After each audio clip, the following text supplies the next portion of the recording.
Dear children, today we are going to read about Stand Up for What is Right, Part 2. What is right is justice. आपको हर स्थान पर न्याय की बात करनी है. We shall be reading about one woman. The lady was fighting for the rights of slaves and women. पुराने ज़माने में जब अभी अमेरिका में नया रूल्स ये नहीं चलता था, तो जब अमेरिका को ढूंढा गया, there many European people started settling down and they were not ready to do menial works.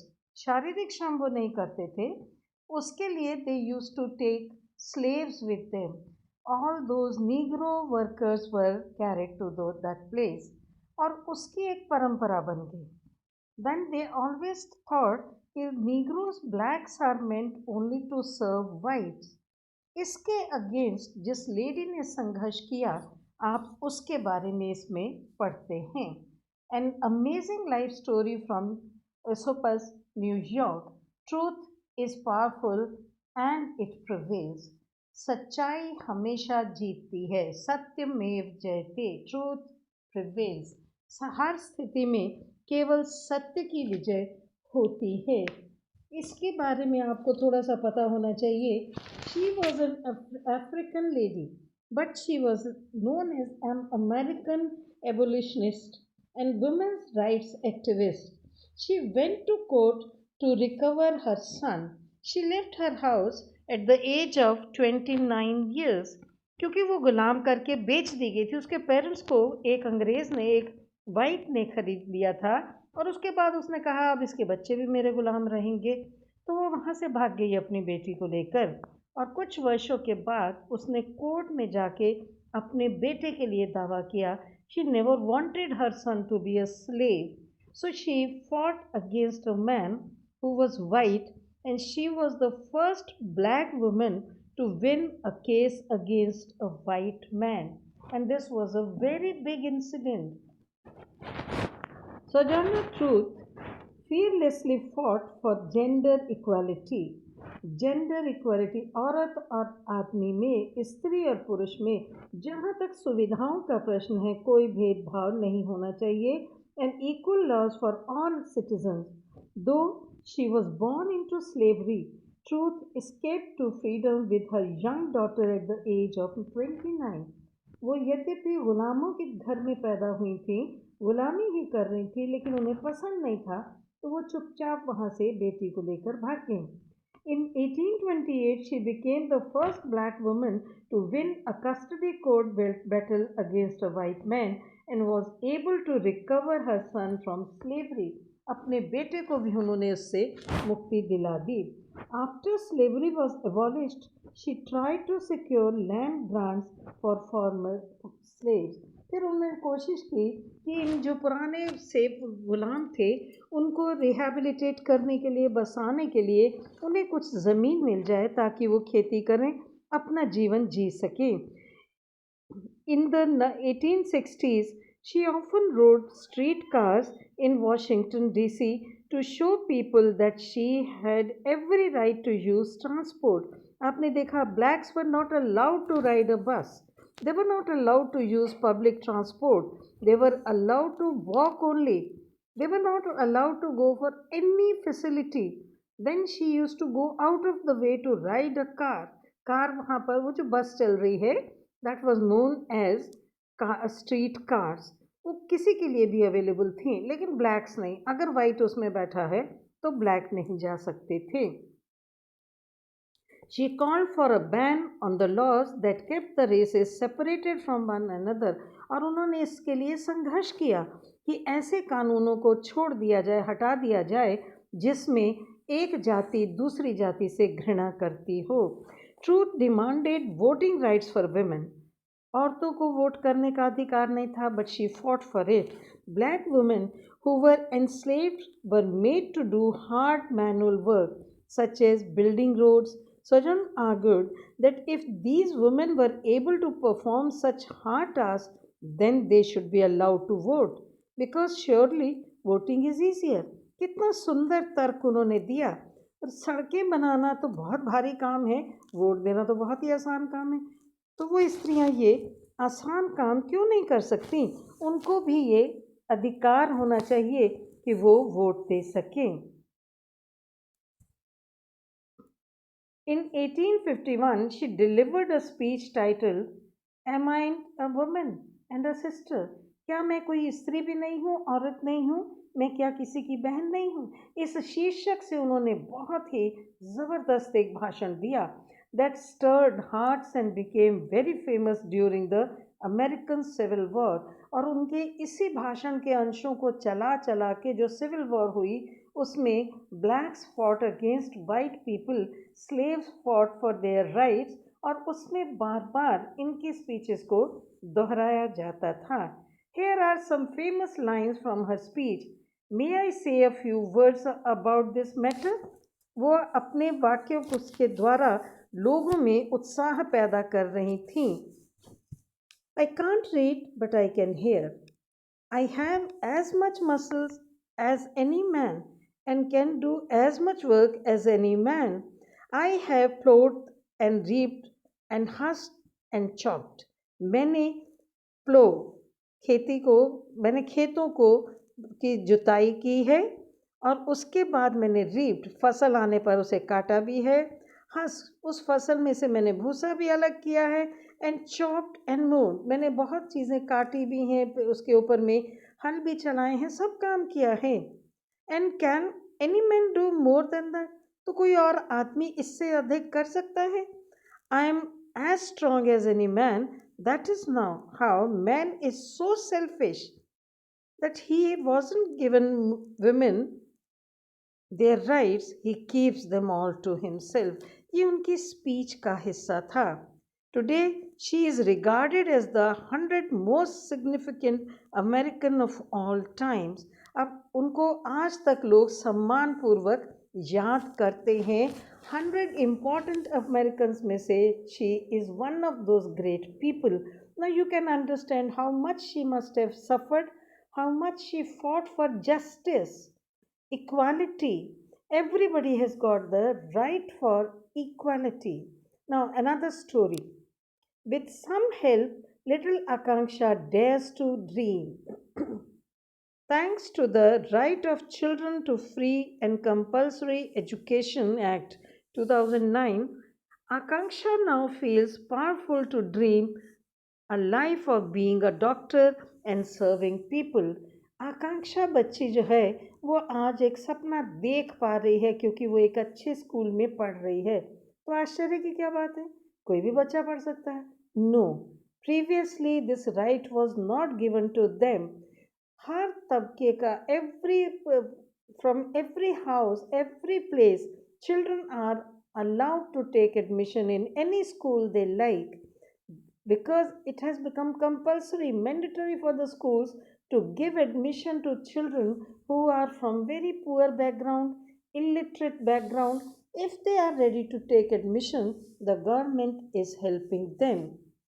With the help from सर्व शिक्षा अभियान, सबको पढ़ना है, सबको शिक्षित बनाना है, ये एक अभियान चलाया गया। And the United nation 6-year-old Akanksha is happy to attend school in Jaipur, Rajasthan. Rajasthan में तो वैसे ही बहुत बैकवर्ड था, लड़कियों को तो कभी भी आगे बढ़ने का मौका नहीं था, बट बिकॉज कंपल्सरी एजुकेशन है, education is a must for every child, so she was also allowed to take admission in a school. Akanksha has excelled in academics and other activities. Headmaster Ballabh Kumar says it has done well for her self-esteem. Self-esteem उसके आत्मविश्वास को बहुत बढ़ावा मिला है. She has greater exposure by interacting with students from more educated backgrounds. अब वो ऐसे लोगों से मिल रही है जो बच्चे जिनके परिवारजन बहुत पढ़े लिखे हैं, अब उसे धीरे धीरे अपने विचारों को प्रकट करने का, आगे बढ़ने का अवसर मिल रहा है। Similarly Kaluram, a rickshaw puller, is joyous to send his son Neeraj to a reputed school in the neighbourhood.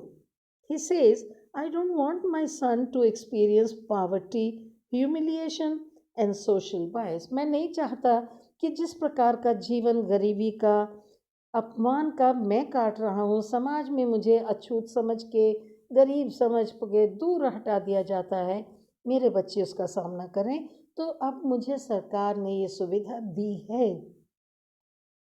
Every day I pass by this school carrying passengers. मैं रोज स्कूल के आगे से लोगों को ले जाता हूँ। And I never dare to even think of my son studying in this school. मैं कल्पना भी नहीं कर पाता था कि मेरा बच्चा भी कभी इतने बड़े स्कूल में पढ़ सकेगा। Laws like RTE act have empowered children and like Akanksha and Neeraj to study like any other children.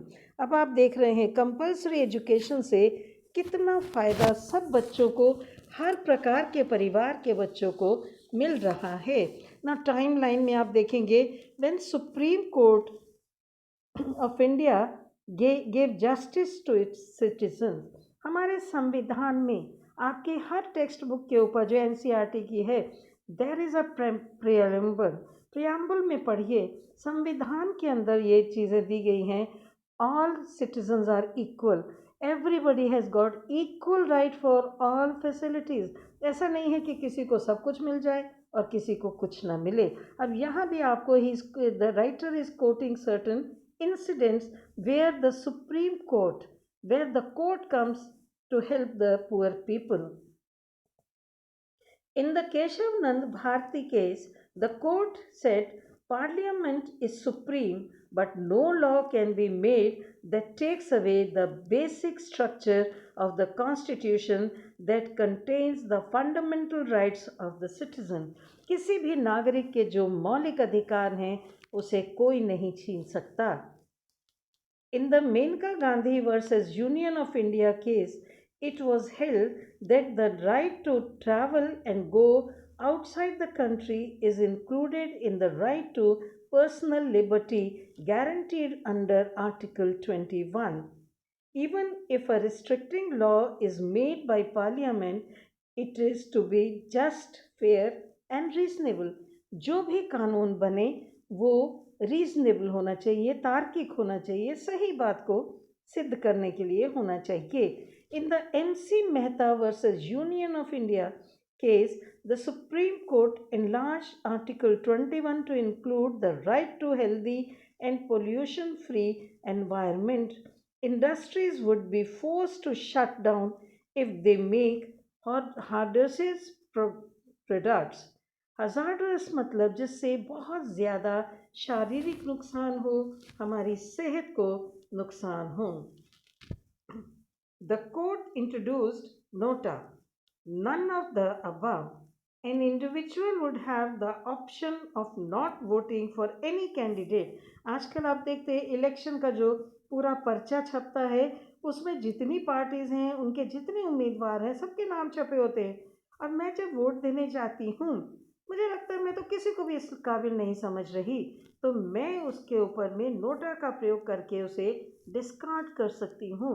Previously it was not given, this chance was not given, I had to vote, the person had to vote. Now we are not force, I can simply use NOTA.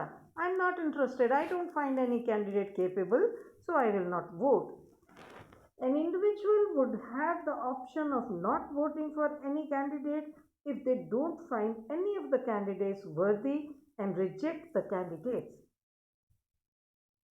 Then this revolutionary judgment signed by 9 judges declared right to privacy as a part of the right to life and personal liberty under Article 21 and is therefore part of the fundamental rights guaranteed by the Constitution. आप देख रहे हैं कानून की बहुत सी धाराएं ऐसी हैं जिनको इतना सबल कर दिया गया कि उससे सभी का फायदा हो और किसी को कोई नुकसान ना पहुंचे।